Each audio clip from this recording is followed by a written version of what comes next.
January the 13th. In all these things we are more than conquerors through him who loved us. Romans chapter 8, verse 37. This is more than victory. This is a triumph so complete that we not only have escaped defeat and destruction, but also have destroyed our enemies and won plunder so rich and valuable that we can actually thank God for the battle. How can we be more than conquerors?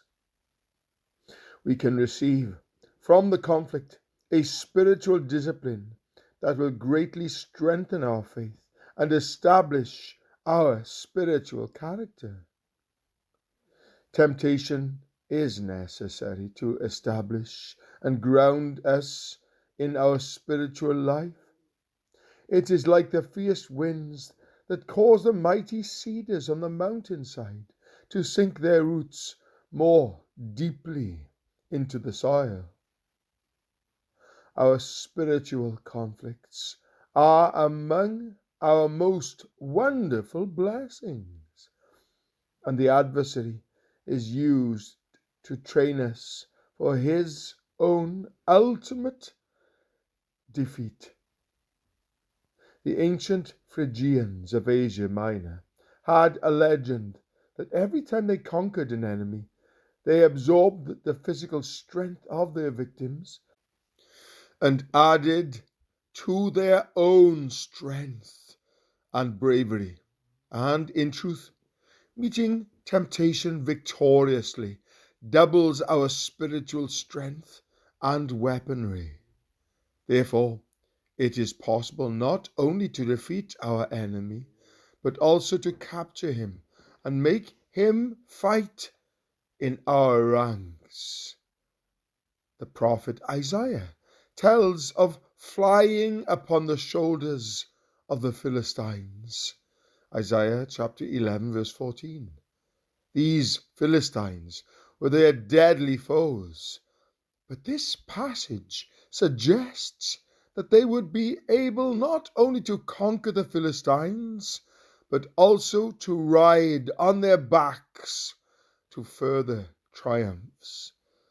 Just as a skilled sailor can use a headwind to carry him forward by using its impelling power to follow a zigzag course, it is possible for us in our spiritual life, through the victorious grace of God, to turn completely around the things that seem most unfriendly and unfavorable.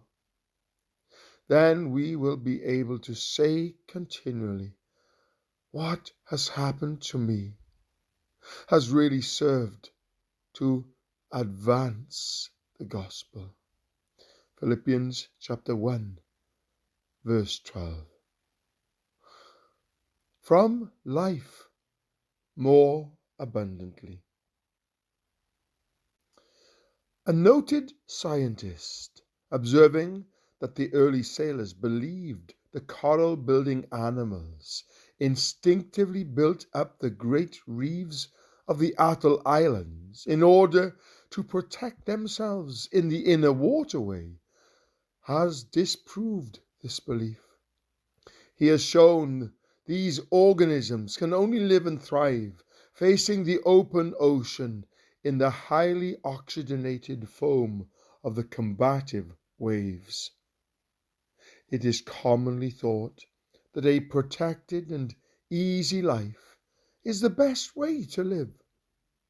Yet the lives of all the noblest and strongest people prove exactly the opposite, and that the endurance of hardship is the making of the person. It is the factor that distinguishes between merely existing and living a vigorous life. Hardships build character. But thanks be to God, who always leads us in triumphal procession in Christ, and through us spreads everywhere the fragrance of the knowledge of him. 2 Corinthians chapter 2 verse 14.